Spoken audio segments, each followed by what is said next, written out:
Hello and welcome to This Week in Haiti in English, where we recap Haiti Liberté's English editorial edition for the week. I'm Joseph Mullen, and my guest today is Kervens Louissaint.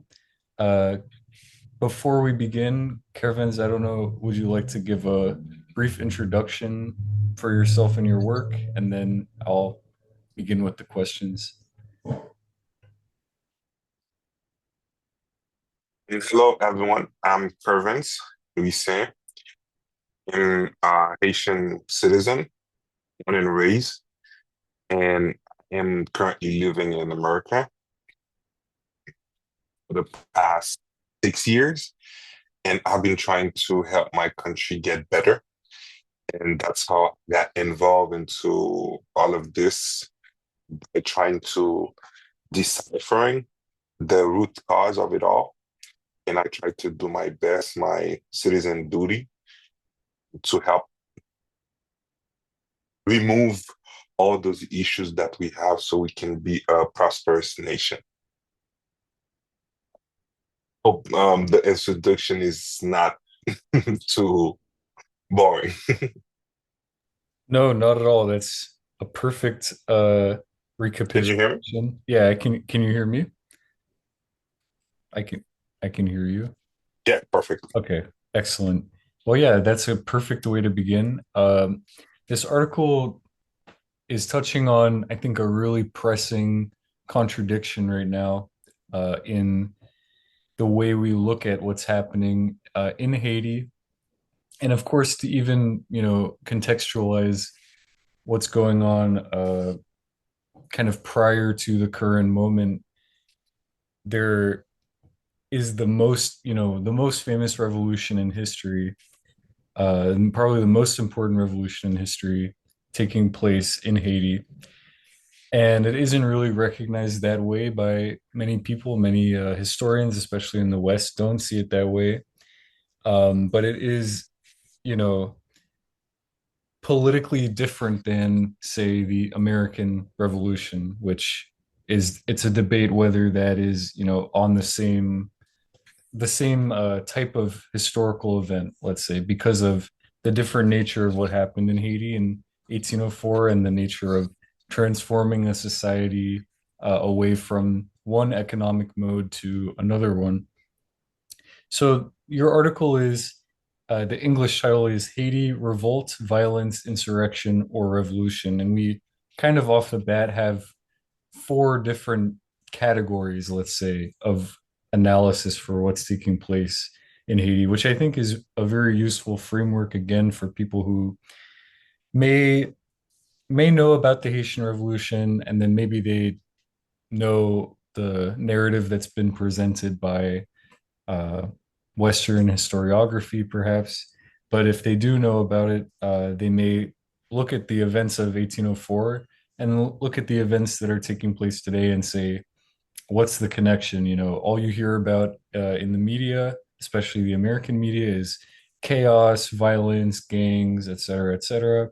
And it doesn't seem like it kind of it seems the way the West portrays it to be more of an abyss of anything happening. Really, there's almost like no real happening other than the word chaos. And I think your article does an excellent job of saying before you even begin to, analyze and decode the events, let's look at that so-called chaos and understand that no matter where you're bandying these words around, there's still always the presence of history and politics, and even, for example, looking at Fanon, you have the political context of violence as a phenomena rather than just violence is just chaos and it's just when chaotic things happen, right? There's some context, there's some materialist perhaps understanding of violence that is situated in with whatever is happening in society, whatever stage of society is at that given point.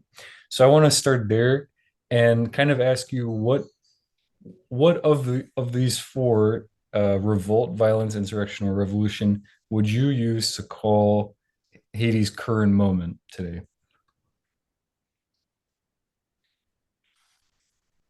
Okay.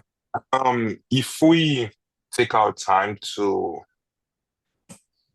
analyze what's happening in Haiti, we will see that it is due to institutional violence because there are three forms of violence: institutional violence, reactionary or revolutionary violence, and repressive violence.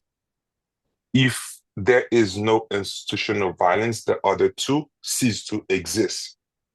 So at the current moment, we are in control chaos and organized anarchy, Hmm.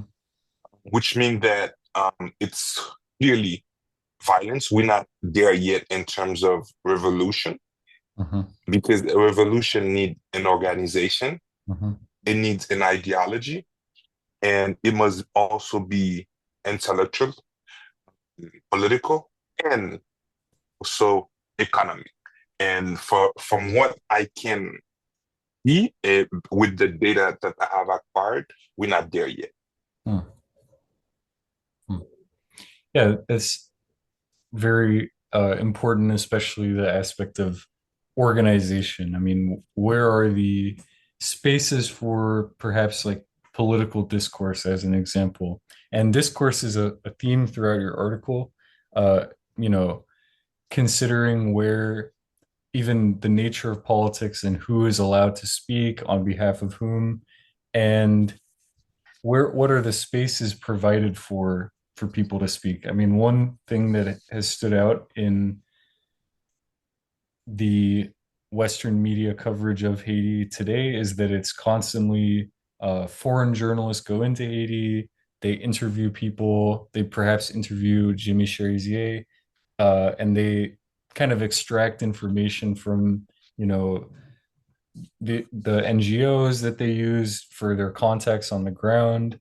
They use interpreters most likely, and they kind of come away with their own narrative of whatever the situation is, without really asking, you know, how does this fit in, for example, into history? Like, how do we contextualize the events and phenomena that we see happening with the history where Haiti was consistently stolen from, consistently, you know, forced to pay a indemnification for gaining its own liberty.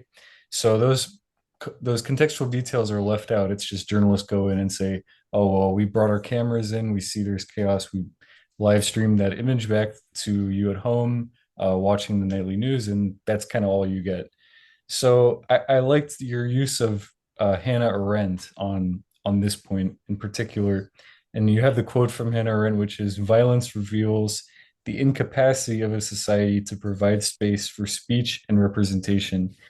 When society has an illegitimate government, right? One that has not been put up for an election of any kind, really is a uh, foreign imposed body onto the nation. How is it possible to have space for representation of the people?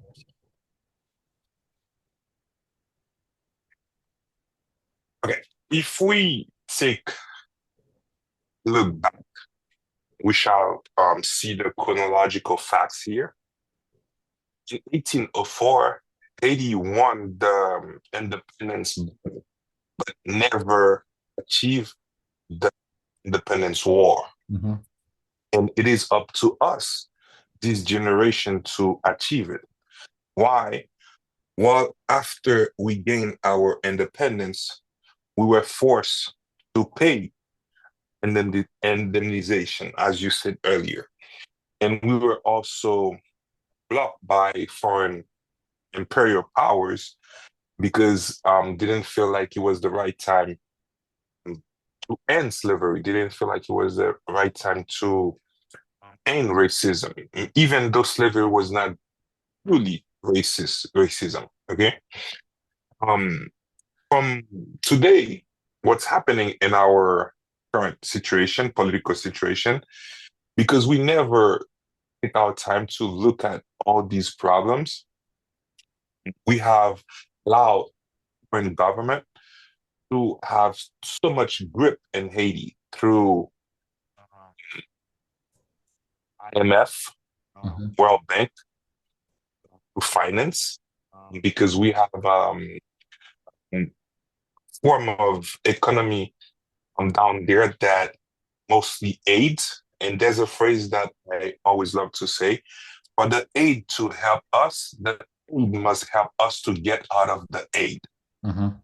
And that's not happening down there. The NGOs, when they go down there, they're not helping us because they don't help the small, medium enterprise. Mostly they help the multi corporation, you Mhm. know? That's one issue. The second issue that we are dependent on imports from the US and other nations. Therefore, that is also a way that we are population of consumerism instead of we do not really produce. Mhm. Um, since we don't produce, then they use that to make us do whatever they want. And our leaders, they have no backbone.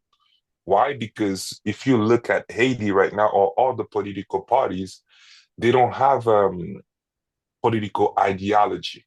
They don't have a political, they're not part of a political cleavage. They are just Yeah.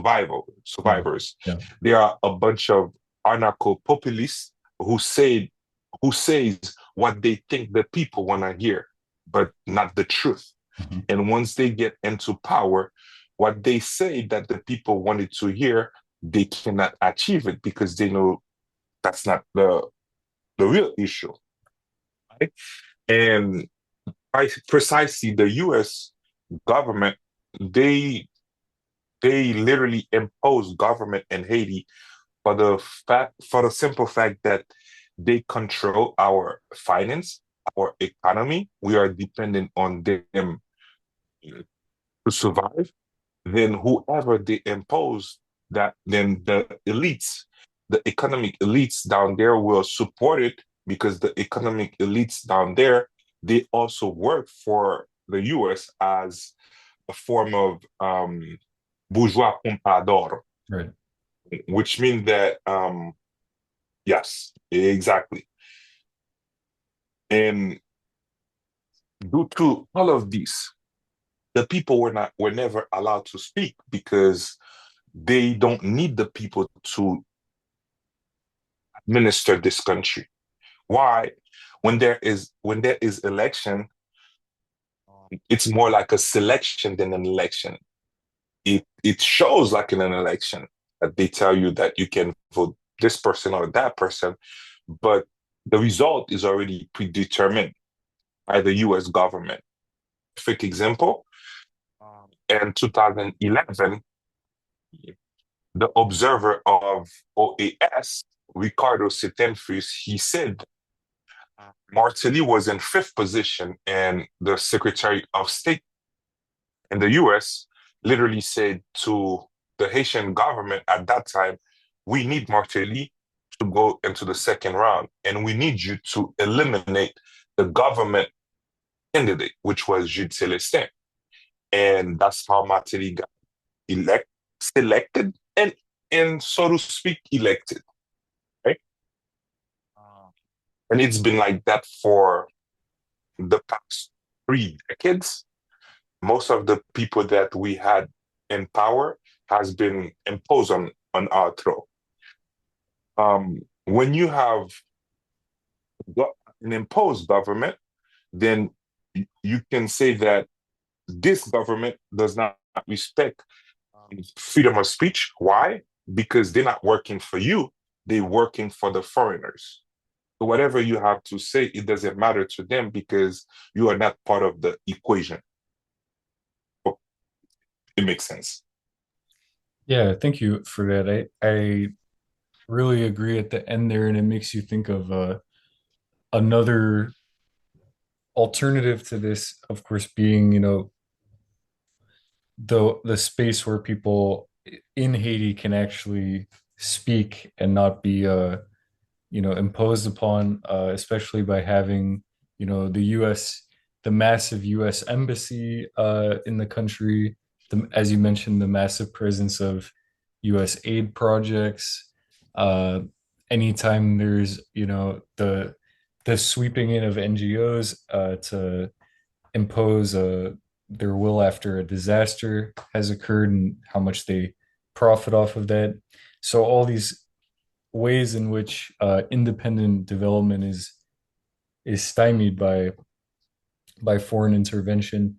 And I think that certainly relates to a lot of what Frantz Fanon has analyzed with respect to how a colonial structure is set up, the fact that the colonizer is the only one who can dictate, even down to the terms of history. They get to rewrite people's history and impose their own narrative, whether that's, eliminating language and tradition. But when it comes to what Fanon was analyzing in Algeria, in Ghana, and trying to look at the future after decolonization had occurred in the beginning, right? The violent overthrow in the most immediate term, perhaps, of the settler government that was there. As you mentioned, he in the article you connect him to Mikhail Bakunin, who talked about the need for popular self-organization and the problem that insurrection can in itself be hijacked by a new form of bourgeoisie or bureaucrat, or however it ends up going. So I'm curious, in your analysis of the popular neighborhood committees, or armed committees that are being set up, are they at risk of that problem, that there could be imposition of a new group that tries to set up their own clientelist, uh, structure, as you were analyzing with the way political parties are set up? They're just set up to have chiefs, basically, and have this kind of structure that just feeds whoever is at the top.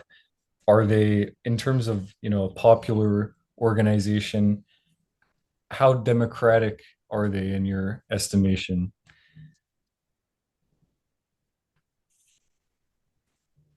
Okay. Um, in order to understand that part, we must go back. What happened is 87% of more than 87% of Haitian intellectuals are not living in Haiti. They are living abroad, which means that we don't have the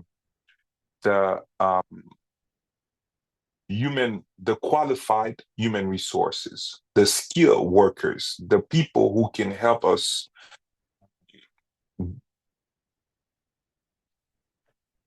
people who can help us move away from what we are facing. What happened is most of the people in those neighborhoods, like where that are controlled by the gangs, so to speak, Viva Sam and the others, they are not well instructed and they are not educated, neither political, economic, or in any sort of form, right?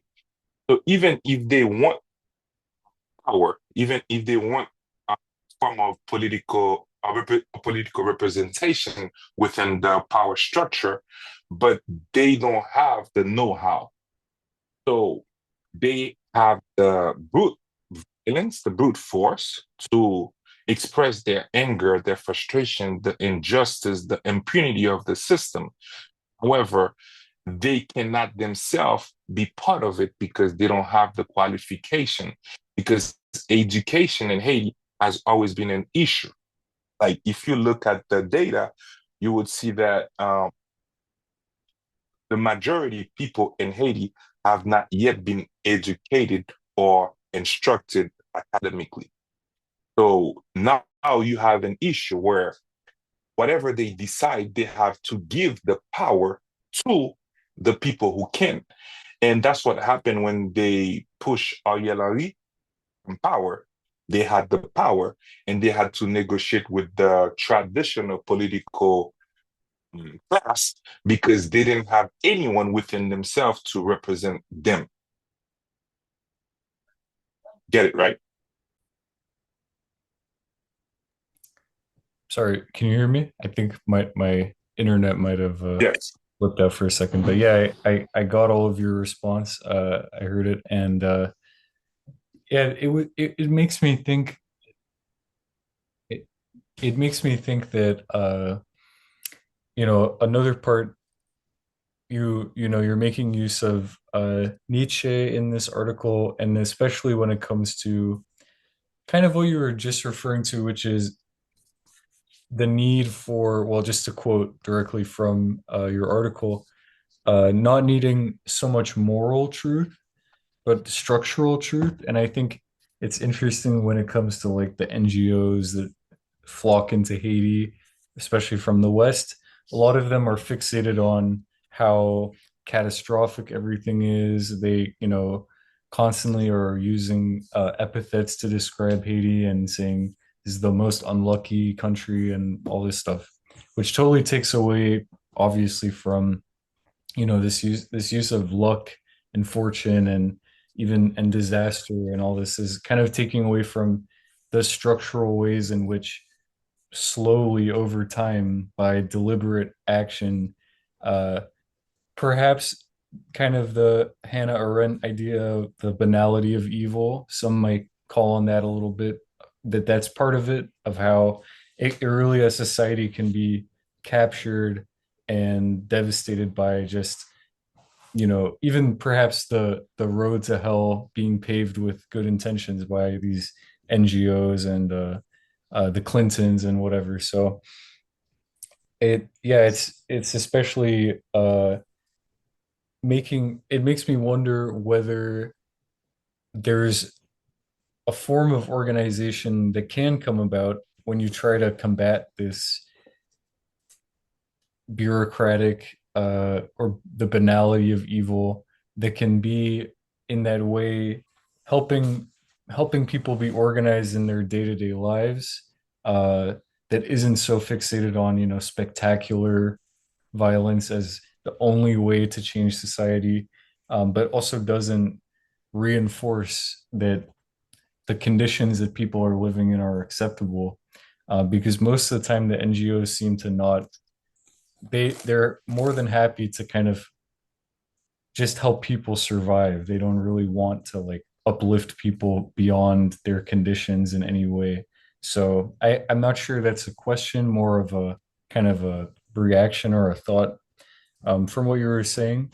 I guess the best way to pose the question would be, how can a political organization come about that could kind of bring together what you're saying, where you have intellectuals in the diaspora who are politically nationalist, for example, or anti-imperialist for that matter, and connect them to the working masses in Haiti and kind of literally bridge that geographical, spatial divide that, prohibits this kind of communication to begin with.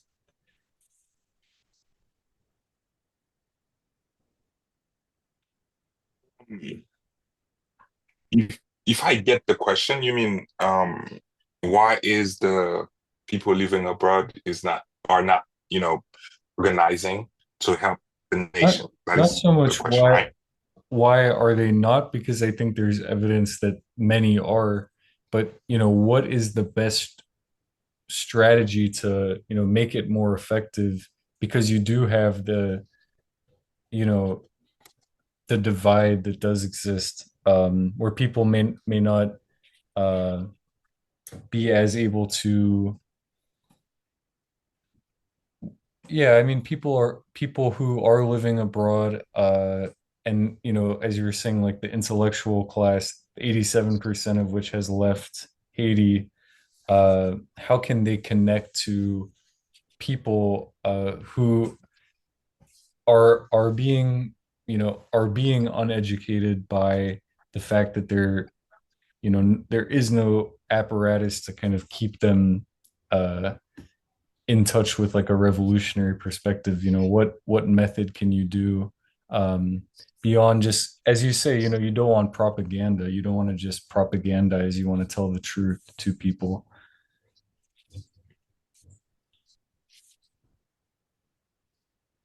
Okay.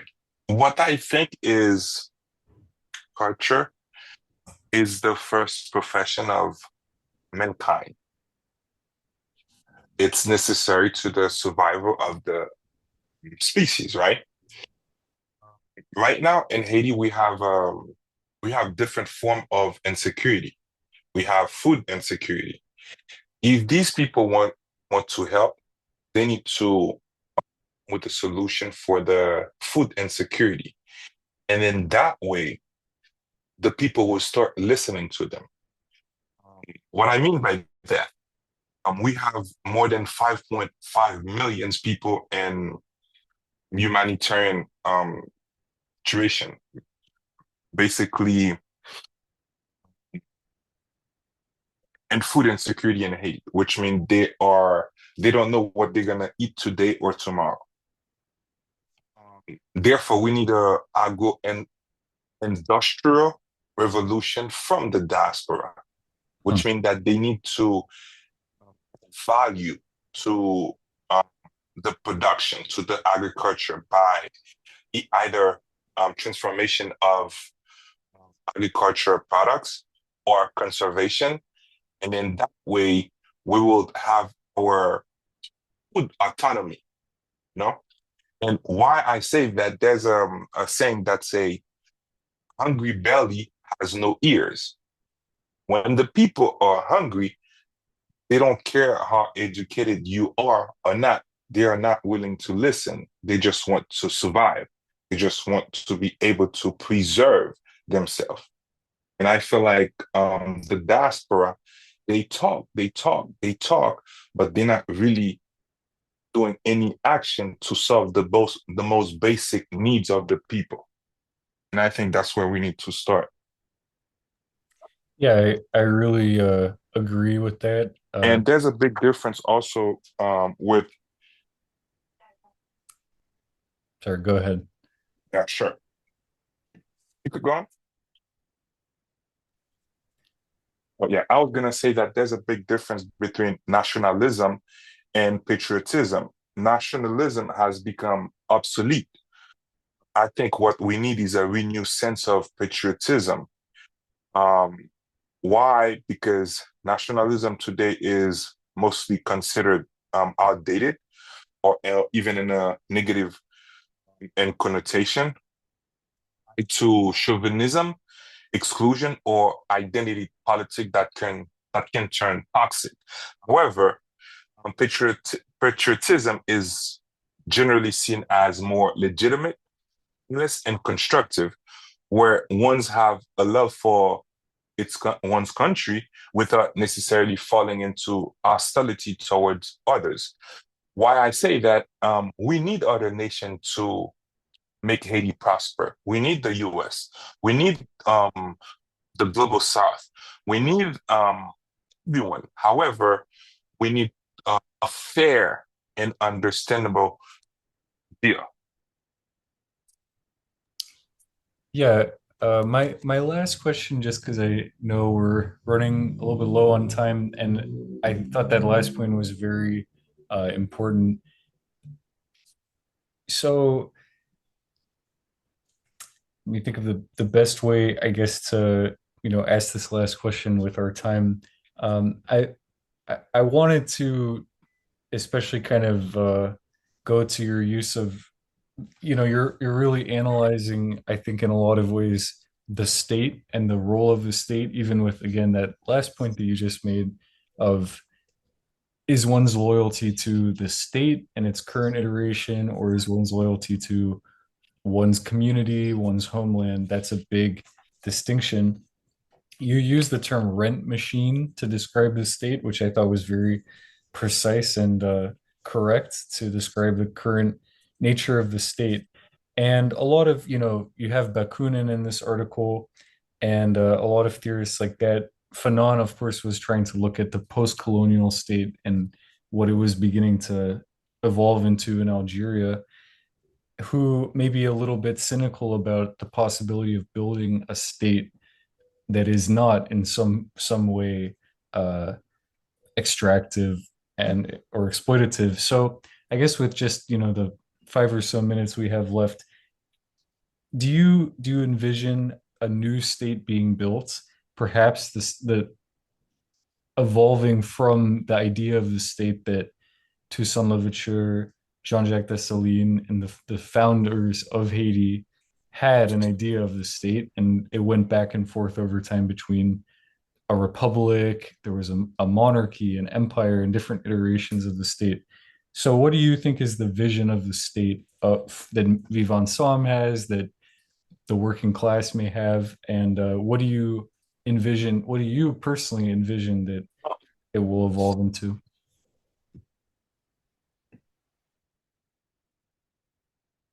When you look at things right now, you will see that we have a failed state.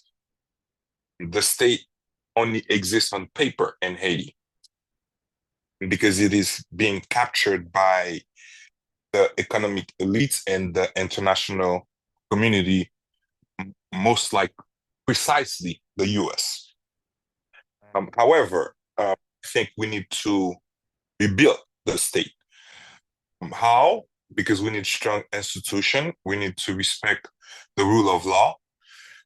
In order to do that, we need to go back to constitutional order, not the 1987 constitution, but the 1805 constitution, where it specifically explained our raison d'etre, why our ways of being, why we are here, why this nation exists.